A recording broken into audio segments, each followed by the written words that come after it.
इधर घोसी हारी बीजेपी, उधर शुरू हो गया मंथन। दल बदलू नेताओं से नहीं बचे तो 2024 में जीत होगी मुश्किल। दारा सिंह चौहान और ओपी राजभर दोनों की एंट्री के खिलाफ थी योगी।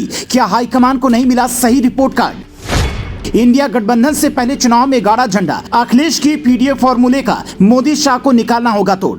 उत्तर प्रदेश की घोसी विधानसभा सीट पर हुए उपचुनाव में मिली हार के बाद बीजेपी में मंथन का दौर शुरू हो गया है। अब पार्टी दल बदलू नेताओं को शायद ही टिकट दे। अगर टिकट मिला भी तो हाईकमान खुद वहां की सही रिपोर्ट का आकलन करेगा, क्योंकि 2024 के चुनाव से पहले घोसी में जैसा झटका बीजेपी को लगा है वो हैरान करने वाला है। इंडिया गठबंधन का यह पहला चुनाव था जिसमें 7 सीटों पर हुए उपचुनाव में से 4 पर उसे जीत मिली। सपा का दावा है कि यूपी में अखिलेश ने पीडीए यानी कि पिछड़ा, दलित और अल्पसंख्यक के फॉर्मूले से जीत हासिल की, लेकिन राजनीतिक दिग्गज कहते हैं कि जनता दारा सिंह चौहान से नाराज थी, इसीलिए सपा जीत गई, वरना मोदी योगी का क्रेज आज भी कम नहीं हुआ है। लेकिन यहाँ पर समझने वाली बात यह है कि क्या हर उपचुनाव योगी मोदी खुद जाकर जिताएंगे, तो कार्यकर्ता और टिकट बांटने वाले लोग क्या करेंगे? हम आपको बताते हैं कि घोसी उपचुनाव में किन 3 गलतियों का खामियाजा बीजेपी को भुगतना पड़ा। पहली गलती, दारा सिंह चौहान के दल बदलू वाली छवि से जनता कितनी नाराज है इसका आंकलन नहीं लगा पाई। 2022 के चुनाव से दारा सिंह चौहान योगी सरकार में मंत्री थे,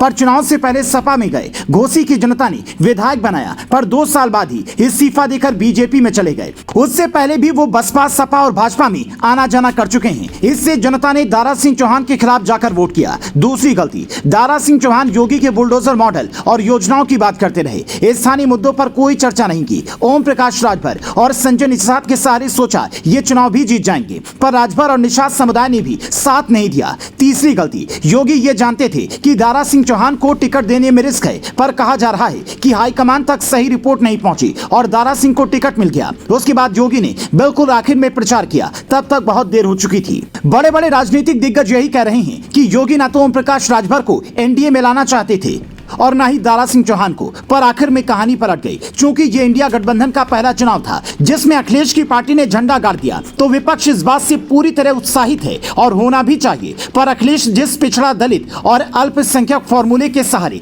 2024 फतेह का सपना देख रहे हैं, शायद मोदी शाह उस फॉर्मूले का तोड़ इसी संसद सत्र में ला दें और फिर विपक्ष को कुछ नया करना पड़ जाए। आप ये जानकर हैरान हो जाएंगे कि घोसी उपचुनाव में जीत के बाद नीतीश की पार्टी जेडीयू के एक बड़े नेता ने यह तक कह दिया कि अब एनडीए की कई सहयोगी पार्टियां टूटकर इंडिया गठबंधन में आएंगी। लोकतंत्र में असल फैसला जनता को ही करना होता है। अगर पार्टियां टूटी भी तो मौजूदा सरकार इतनी बहुमत में है कि कोई खतरा नहीं होगा। पर यहां समझने वाली बात यह है कि आखिर योगी के जिस बुलडोजर, विकास और बदलते उत्तर प्रदेश की चर्चा देश दुनिया में हो रही है, वो घोसी की जनता को पसंद क्यों नहीं आई? तो इसका जवाब भी जान लीजिए। उत्तर प्रदेश का हर व्यक्ति यही चाहता है कि उसके प्रदेश में शांति हो, रोजगार मिले, निवेश बढ़े। पर उपचुनाव में जब बात प्रत्याशी को वोट देने की होती है तो व्यक्ति सोचता है कि हमारे विधायक योगी या मोदी तो होंगे नहीं, ऐसा विधायक चुनकर क्या करेंगे जो मन बदलते ही पार्टी बदल लेगा। शायद इसीलिए घोसी की हार को बीजेपी ने एक बड़े सबक के तौर पर लिया और जिस घोसी में 80 नेताओं की टीम सुबह शाम चुनावी रिपोर्ट ले रही थी, उन नेताओं की जिम्मेदारी अब और बढ़ने वाली है, ताकि 2024 चुनाव में जब योगी मिशन 75+ का प्लान लेकर उतरे तो जनता को यह न सोचना पड़े कि हमारा प्रत्याशी तो दल बदलू है। अगर आप भी किसी सांसद या विधायक से नाराज हैं तो कमेंट कर जरूर बताइए, ताकि पार्टी चुनाव में जाने से पहले ही उनका रिकॉर्ड खंगाल ले और आपको एक ऐसा सांसद या विधायक दे जो आपके लिए काम करे। केंद्र या राज्य में सरकार किसी की बने, असल मतलब तो व्यक्ति को अपने विधायक या सांसद से ही है। यही घोसी की जनता ने बता दिया।